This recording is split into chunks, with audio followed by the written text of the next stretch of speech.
palavra é o momento da gente parar um pouco, o momento da gente refletir, o momento de ouvir Deus. Eu creio que quando a palavra de Deus é pregada e aberta, quando se lê a palavra do Senhor, tem dúvida que é o próprio Deus falando conosco. É Ele dirigindo seus conselhos ao seu povo. É Ele abençoando, é Ele salvando vidas, transformando.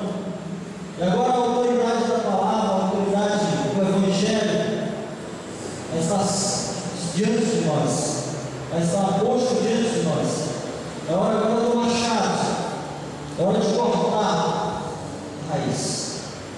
Eu quero chamar o meu amigo aqui, o pastor Regis Almeida, esse homem de Deus que veio aí lá de Saquarema, Rio de Janeiro, veio para pegar o Evangelho no Piauí. Está se acostumando com o Piauí, daqui a pouco ele está aqui com a gente, se Deus quiser. Então, assim, momento especial, momento da gente parar agora, a gente fechar a nossa boca e abrir bem nossos ouvidos para ouvir Deus. O pastor Regis é pastor da PIB, ele compassa Rio de Janeiro, ali de Saquarema, e assim, tem feito um trabalho maravilhoso na obra de Deus, tem trabalhado muito. Deus tem abençoado muito a vida dele também. E eu creio que ele veio aqui também para nos abençoar. O Senhor trouxe ele para cá para trazer bênçãos para nossas vidas. E é isso que ele vai fazer agora. Ajudado por Deus. Deus abençoe.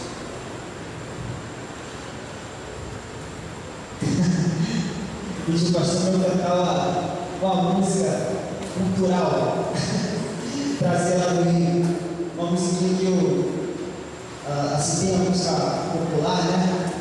E a gente estava pensando em cantar uma música que fala de Zaqueu, história bem conhecida, e das canções que nascem da cultura, né?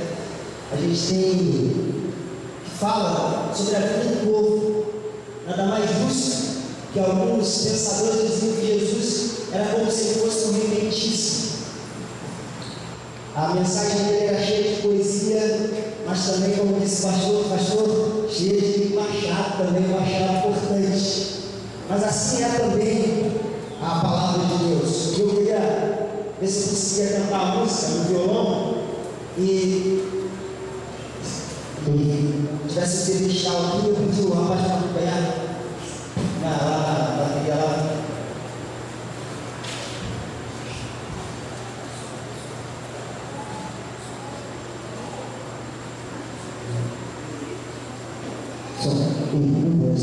Som.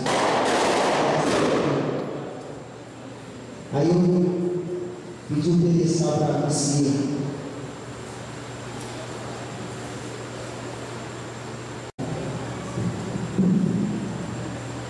Primeira vez que eu vou tocar essa música aqui, por favor, tenha paciência comigo.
Queridos, depois dessa descontração que fala das câmeras aqui, eu queria pedir os amados para ir comigo. Hoje eu não vou esquecer de falar o livro, tá bom? O livro de João, capítulo de número 20.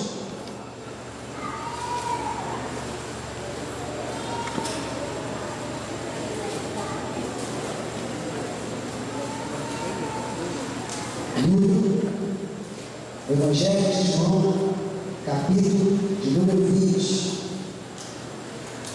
Você que tem a sua Bíblia, empresta para a pessoa que está ao seu lado, leia com ela.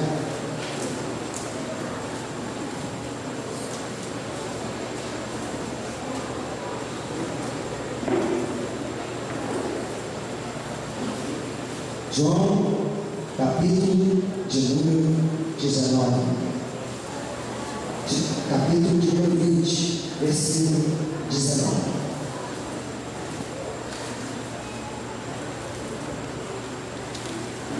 Todos encontraram? Amém? Amém.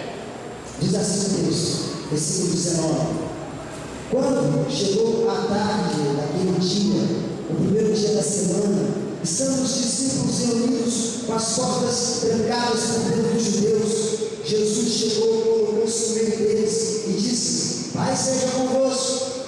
Ao dizer isso, mostrou-lhes as mãos e o lado, e os discípulos alegraram-se ao verem o Senhor. Então Jesus lhe disse pela segunda vez: Paz seja convosco. Assim como o Pai me enviou, também eu vos envio. Havendo dito isso, soprou sobre eles e disse-lhes: Recebei o Espírito Santo. Se perdoares os pecados de alguém, eles lhes serão perdoados, e se os retiverdes, eles lhes serão remitidos. Pai, muito obrigado porque a tua palavra fala aos nossos corações, Senhor, porque é só o Senhor que queremos ouvir essa noite. Amém. Podemos assentar, queridos. Eu vim falando desde a sexta-feira sobre o tema em que, em primeiro lugar, eu falei, quem nos teve aqui na sexta-feira, falei sobre o problema que nós, seres humanos, temos das nossas máscaras. Igual ao grande problema, quando usamos essas máscaras, elas não nos libertam. E disse muito, deixei muito claro para os irmãos de que Jesus é a verdade que liberta. Porque antes de tudo, Ele faz com que cada um olhe para dentro de si, para os seus erros, e veja o quanto precisa mudar, o quanto precisa de Deus. Falei também de um jovem rico, no sábado, que estava seriamente preocupado com a sua vida eterna. E ele, acompanhando na comitiva de Jesus, perguntou a Jesus como ele poderia saber, como ele poderia ser salvo, como ele poderia ter a vida eterna. E Jesus disse para ele, para que ele vendesse tudo quanto ele tinha e aos pobres, depois seguiu e teria o tesouro dos céus. E vimos como é difícil seguir a Jesus se a gente ainda tiver coisas tão importantes quanto Ele mesmo. E hoje eu gostaria de terminar falando sobre ressurreição, sobre a liberdade e a libertação que a ressurreição causou em nós. A ressurreição, para algumas pessoas, e eu gostaria que você pensasse nisso, algumas pessoas não entendem o significado da ressurreição, mas a ressurreição ela tem um significado histórico, porque foi um fato que aconteceu na história. Um túmulo pela primeira vez ficou vazio para sempre. A morte foi vencida.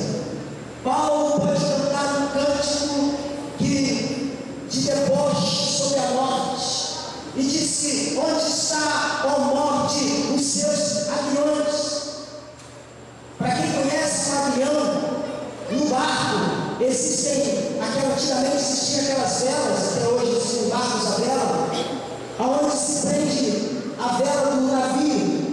Tem que ser algo muito forte para que possa conseguir prender a vela, por causa do ventos. E Paulo compara a morte naquele momento como um vento impetuoso, do qual ele tirava todos os barcos, virava todos os barcos e destruía todas as vidas. Então ele dá um cântico de vitória sobre a morte, diz: onde está, ó morte, a sua vitória? E nessa noite eu gostaria de fazer com que vocês adentrem esse túmulo vazio, porque há muitas religiões onde os seus líderes morreram, mas apenas Jesus Cristo ressuscitou dentre os mortos para sempre. Esse é o grande cântico de vitória nessa noite. É por isso, pastor, que a igreja completa 31 anos. É por essa vitória ali, além de tudo. É por isso que celebramos a nossa libertação.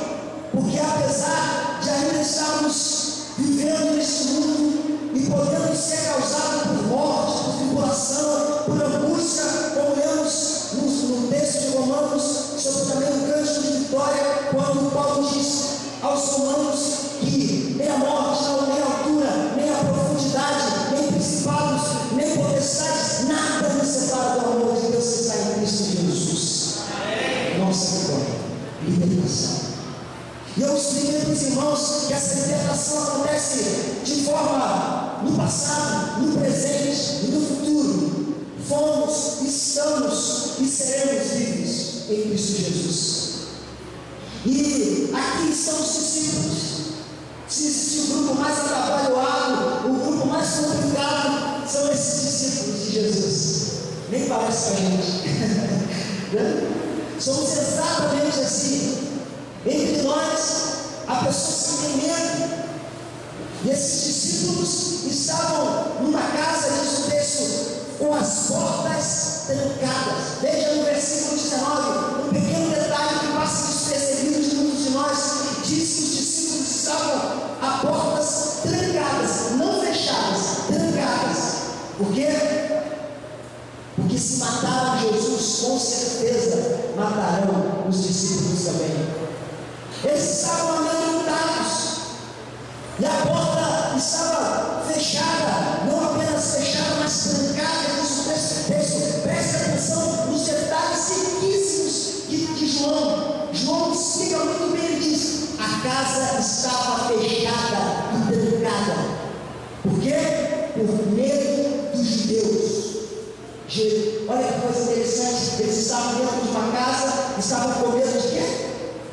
De que se fizeram isso com Jesus, do lado deles, né? Todo mundo com medo. E aí eu já quero aplicar isso para nós mesmos. Jesus deseja nos libertar do medo da morte. Jesus deseja nos libertar do medo da vida. Jesus deseja nos libertar das prisões, do medo da dor, do medo do sofrimento. E Ele dá aqui alguns remédios para que a gente se liberte de vez dessas dores profundas da nossa alma. E aqui o texto diz que pode ter porta trancada, a ferrolhos, a cadeado, mas Jesus diz que Jesus apareceu no meio deles. Eu fico imaginando Jesus no meio deles. Estava tudo fechado, irmãos. Porta fechada, trancada, medo terrível. E diz o texto que Jesus apareceu, provavelmente com aquele sorriso que só Jesus deveria ter, e diz: paz seja convosco. E eles se alegraram. Peraí, ele não tinha morrido.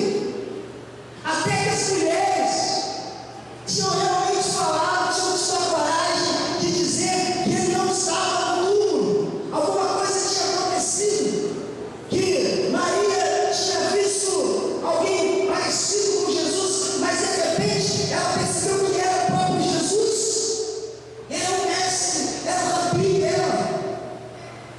E o texto é riquíssimo quando Jesus se coloca no meio deles e diz: paz seja convosco.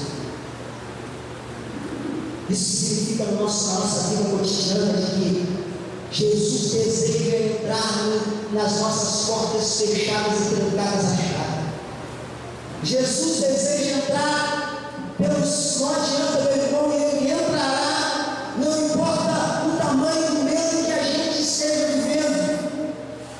Perceba-se que Jesus, Ele está indo de encontro a todas as situações da vida. Ele rompe a lei da física. Agora Ele ultrapassa paredes.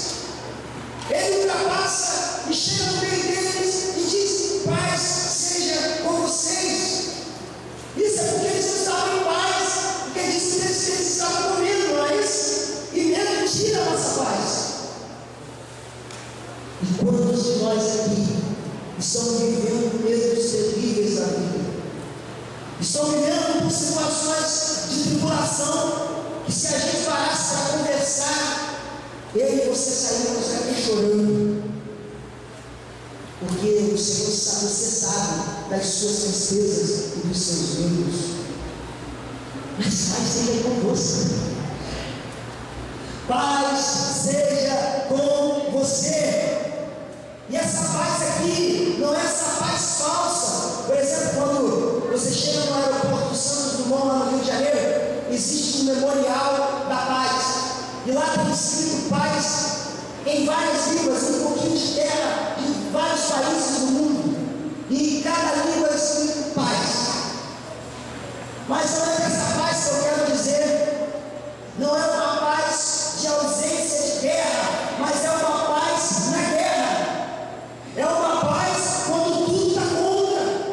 É uma paz quando as efervescências da vida estão fazendo de você uma pessoa atribulada. É paz em meio à guerra.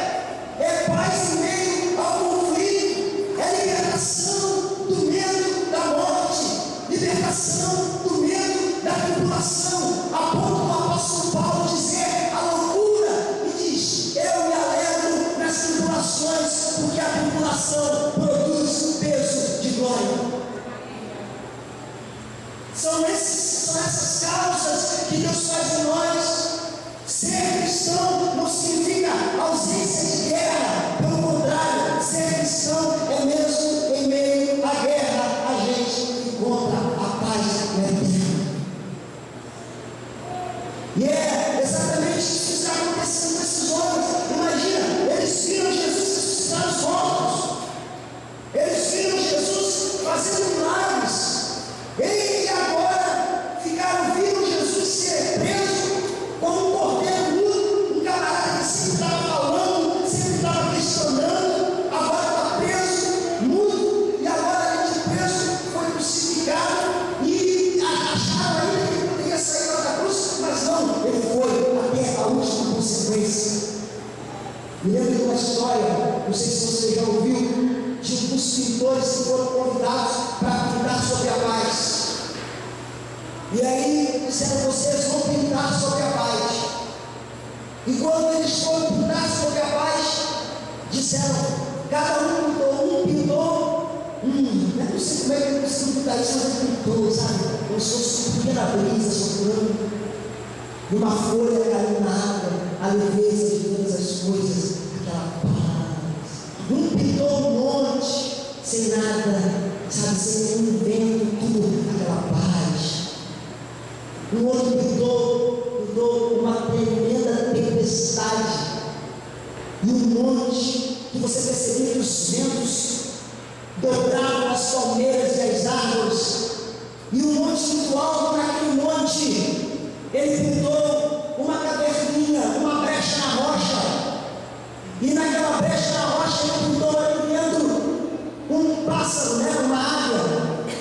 E ali, porque se alguém pudesse reparar naquela pintura, ele pintou filhotinhos de águia entre as asas daquela águia, no meio daquela tempestade toda. Isso é paz. No meio da tempestade, adentrarmos a rocha, que é Jesus Cristo. Isso é paz. E meio à rocha, e meio aquelas tribulações todas, aqueles filhotinhos estavam debaixo da sua mamãe, acolhidos, felizes, porque apesar da tempestade, elas estavam seguras. É esse sentimento que Jesus entra dizendo para eles: vai seja com vocês. Vocês sabem que eu sou a paz. E ele ainda diz: minha paz não é como o mundo dá, mas a minha paz é uma paz que começa de dentro e se afora de tal modo que é capaz de morrer, que é capaz de viver sem ter medo, porque tem gente que tem medo da morte, mas tem gente que tem medo de viver. Como aqueles garotinhos que ganharam, tinha o otimista e o pessimista. E o pessimista, tudo que ganhava do pai, o pai falou: eu vou fazer um negócio, eu vou fazer um teste desses meninos. Pegou lá, fez uma árvore lá de Natal, botou bola, presente, e só botou presente bom para o menino, que era pessimista. E aí ele começou a abrir: essa bola aqui não vou jogar não, que vai que cura, né? Medo de viver. Aí abriu e falou assim: não vou dar essa bicicleta não, porque vai que eu caio nessa bicicleta, eu deixar ela aí. E aí ele foi abrindo os presentes e foi só ele ativando os presentes. Melhor deixar tudo guardado, vai que algum menino mal pão de mim. O outro menino que era mais para frente, que acreditava mais na alegria de viver, chegou, o pai sabe qual foi o presente do pai, colocou um montão de esterco. É esterco? É esterco, né? Ela está conhecendo que Jesus falou: esterco ali debaixo da árvore. Ele falou: o menino chegou, olhou e deu um grito. Aquelas meninas deram aqui. Deu um grito e disse: ganhei o cavalo do meu pai. Camaradas, soube tirar as coisas dos meninos uma coisa boa. É isso que está acontecendo com eles. Eles esqueceram do que Deus já tinha feito por eles. E Jesus falou mesmo: olha, eu vou morrer, mas no terceiro dia eu vou ressuscitar. Se você não crê nisso, você é só um religioso. Mas se você crê de fato que Jesus ressuscitou dentre os mortos, de fato você conheceu a verdade que te libertou. Estavam ali, e aí Jesus ainda mostrou para eles a mão. Aqui é minha mão, que é uma prova.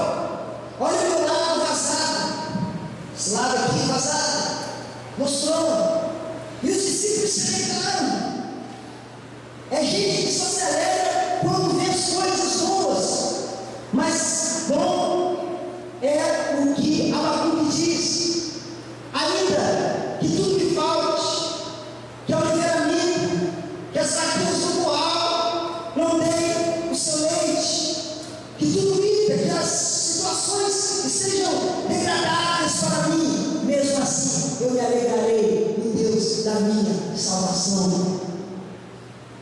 E aí diz o texto que então disse Jesus, mais uma vez: vai ser convosco, porque eles ainda não estavam em paz. Eles estavam se alegrando simplesmente por aquilo que eles podiam ver. Mas a palavra diz: bem-aventurado aquilo que não vê, mas crê. Porque a fé é o sólido, é o firme fundamento. É a rocha que a gente anda. E nessa noite, amados irmãos, quando a gente encontra aqui nesse texto, esse Jesus que nos convida para ter paz em meio à guerra. Como eu conversava com uma adolescente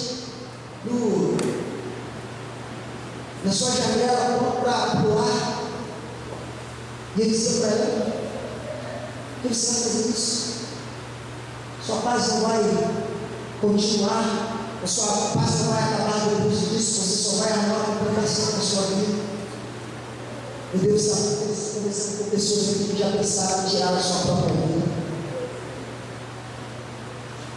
Ou quando o pastor já percebeu isso, quando eu vejo alguém que mora até a noite, alguém que mora na rua e que vive de um lado para o outro, perambulando de um lado para o outro na vida, que paz essa pessoa precisa. Ou você, querido, que entrou nessa noite E você tem tantos problemas com a sua família. Você tem tantos problemas que você já desistiu. Você é aquela primeira mensagem que eu disse, você preferiu usar uma máscara.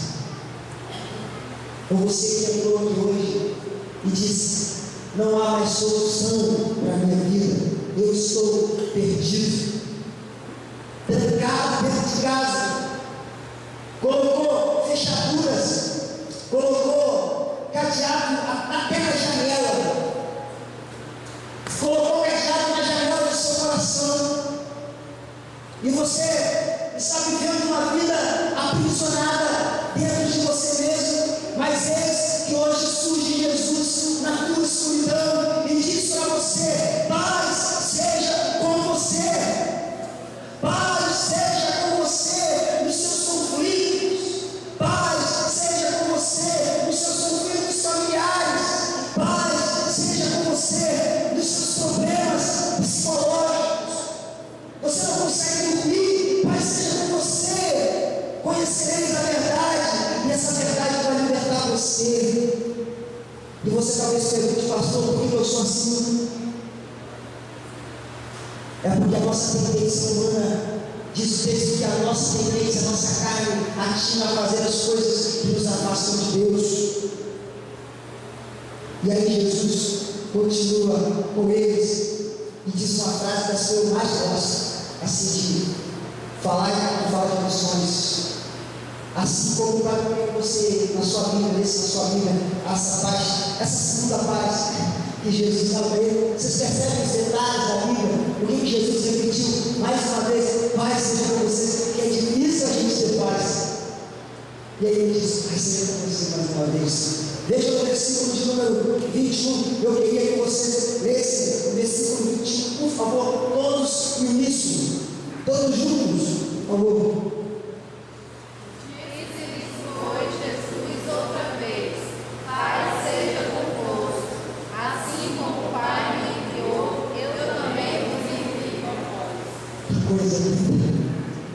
Por que eu estou aqui? Porque um dia eu encontrei essa paz. Um dia eu estava aí juntamente com os discípulos, não no mesmo tempo, mas eu também estava ali no sentido de que um dia eu fui alcançado por essa paz. Jesus entrou no meu quarto, e eu gosto dessa passagem porque eu não, se não me engano, eu já contei para os irmãos da outra vez que eu vim aqui. Para quem não ouviu ainda, eu me converti. Dentro do meu quarto, depois eu fui no celular e fiz aquela festa. Meu chamado, eu disse: aconteceu no sítio do Sossego, os embaixadores do rei, tem um projeto, que é o sítio onde se reúnem os embaixadores do rei em todo o Brasil. Mas um dia eu estava no meu quarto, mas com muita raiva de Deus. Irmãos, eu fui aos 13 anos, eu fiquei 1 ano sendo ateu. Mas eu era um ateu psicológico. Eu não era um ateu que chegou ao cálculo, sabe? Não, eu era um ateu psicológico, porque eu dizia assim: Deus não existe, se ele fosse Deus, ele faria isso. Isso não serve. Isso é ateísmo psicológico. Porque Deus é Deus. Pensa só, se você pensa na causa de existir um Deus, é porque esse Deus sabe e pensa mais do que você. Se você, como pai ou como adulto, sabe mais coisas do que uma criança, apesar que as crianças hoje estão meio evoluídas, né?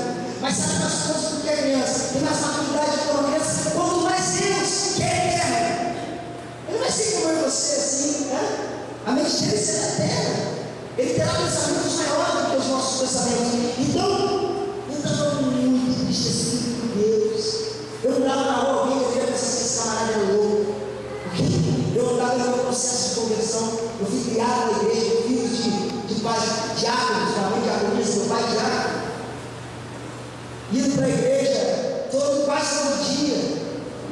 Ali no ser embaixador, e todo quanto é tipo de atividade que você possa imaginar. Mas eu ainda não conhecia a Jesus. Um dia eu estava dentro do meu quarto, tudo trancado, ouvindo beijão, fulana, de repente começou a me dar uma tristeza tão profunda, tão profunda, tão profunda, tão profunda. Eu nunca pensei assim em me matar, sabe? Nunca pensei. Mas se Deus quisesse me matar, tá bom. Eu pensava, se Deus quiser me levar, tá bom. Olha só, o ateu que fala, não, ateu, graças a Deus. Ateu, graças a Deus. E aí, eu dentro do meu quarto, eu entristecido, aborrecido, desliguei o som, ficou tudo silêncio. De repente, irmãos, eu nitidamente ouvi Deus falar no meu coração: como você é egoísta. Como você é egoísta. Aí começou a me mostrar a oportunidade que eu tive de ter sido criado numa boa família, de ter tido alimentação, de ter tido a educação, e como eu era camarada rebelde. E aí, ele falou assim no meu coração: assim como o Pai me enviou, também eu envio você. É impossível que alguém que tenha nascido de novo não tenha o desejo de compartilhar a mensagem do Evangelho. É bem provável que alguém que nunca que acha que tenha tido contato com Jesus, ou até mesmo se batizou, acha, vive o achismo. Mas alguém que teve de fato contato com Jesus na sua vida, nunca mais será a mesma. Ele disse para eles: eu vos envio.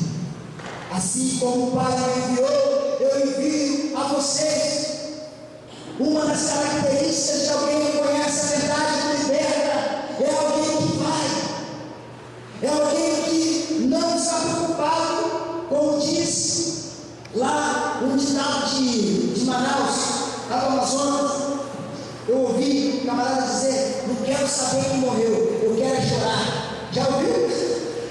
Eu quero saber quem morreu, eu quero chorar. Eu não quero saber quais os problemas que existem. Eu sou do reino. O reino faz parte de mim, começa dentro de mim. E é impossível que alguém que tenha tido contato com o Evangelho não tenha o desejo de pregar essa verdade que liberta. E foi esse desejo que desde os 14 anos eu venho pregando culto após culto, lugar após lugar, estado após estado, e vou continuar pregando, mesmo que não seja mais se fecharem os cultos, eu vou para as ruas. Se me fecharem nas ruas, eu escrevo. Eu sei que me tira essa verdade que me libertou quando eu estava preso na minha porta, quando esses camaradas discípulos de Jesus estavam. Eu alcancei a paz. Não pense que eu não tenho problemas como você tem, não tem. Você tem problemas, eu tenho problema. Mas quando eu me lembro daquele dia, eu tenho a certeza absoluta de que o Pai me libertou e Ele deseja fazer o mesmo com você essa noite. Paz seja com você.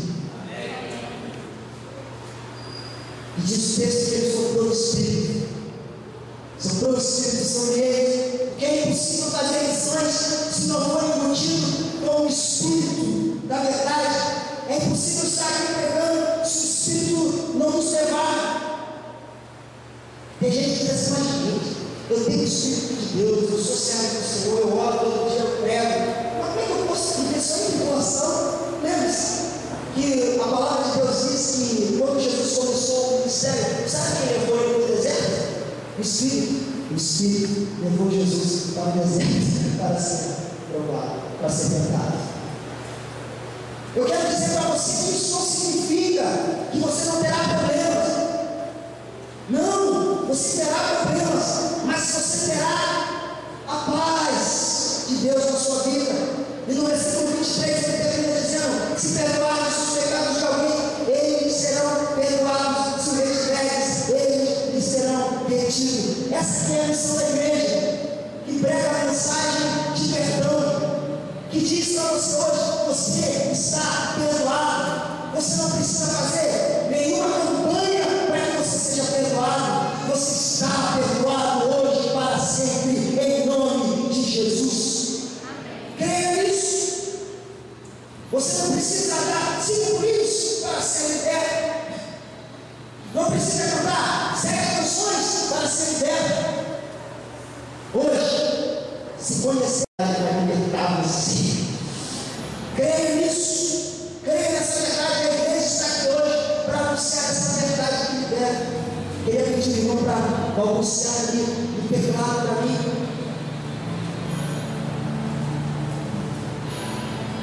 O pessoal já vai tocar já para ver aqui. Você entendeu? Você entendeu? Você entrou aqui hoje pensando que você não poderia ter paz. E Jesus quer te libertar das correntes que te prendem. Não fuja dele. Não saia correndo dele. Não tem como. Ele vai te encontrar. Não é você que toma a iniciativa. Pensou? Cidadão? Não. Quando eu decido e eu aceito Jesus. Nada. Foi ele que subiu morrer por você na cruz. E você, meu irmão, vai ficar lutando contra ele? Nada. Se entrega a ele hoje, agora. Deixa ele entrar na sua vida e fazer uma modificação da qual você nunca mais vai esquecer. Assim como o Pai me enviou, eu vos envio. Estamos aqui hoje, essa é a missão da igreja.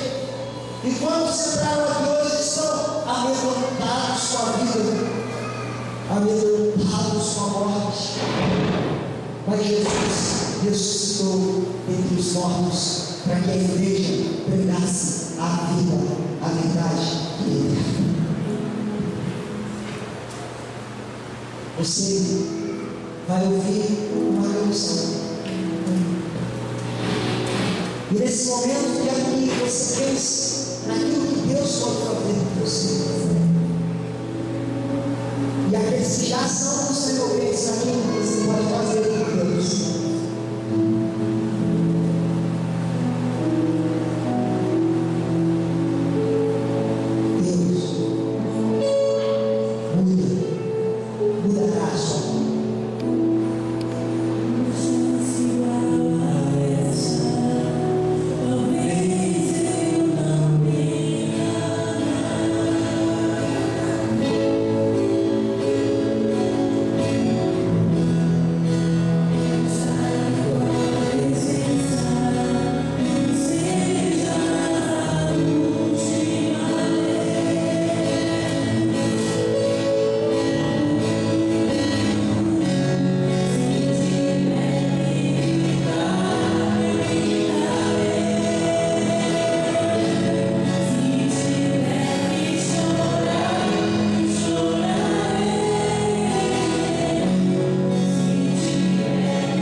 quero ser agente de transformação nesse dia. Não tenho muita força, nem muito conhecimento, mas Deus não chamou sábios, mas chamou aqueles que se dedicam, que têm coração na obra. Não, pastor, deixa eu casar primeiro. Não, pastor, deixa eu fazer isso, aquilo, outro primeiro. Hoje, se ouvirdes a voz do Senhor, não endureçais o seu coração. Amém? Você quer sair do seu lugar? Quero orar com você. Alguém que deseja fazer isso? Não é um convite para a pessoa que não pertence a uma igreja ou que não tinha ainda aceitado a Jesus, mas é um convite para você que já é batizado e como eu estava perdido dentro de um quarto da vida trancada. Alguém? Eu quero orar.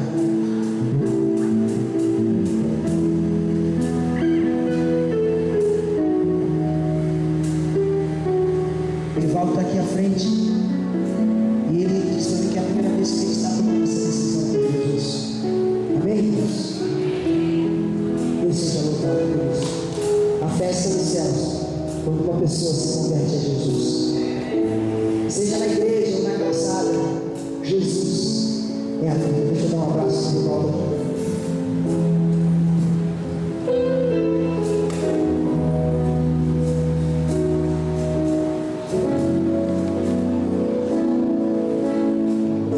Pediu pastor para mim também, pastorzão, vem aqui. Vamos orar.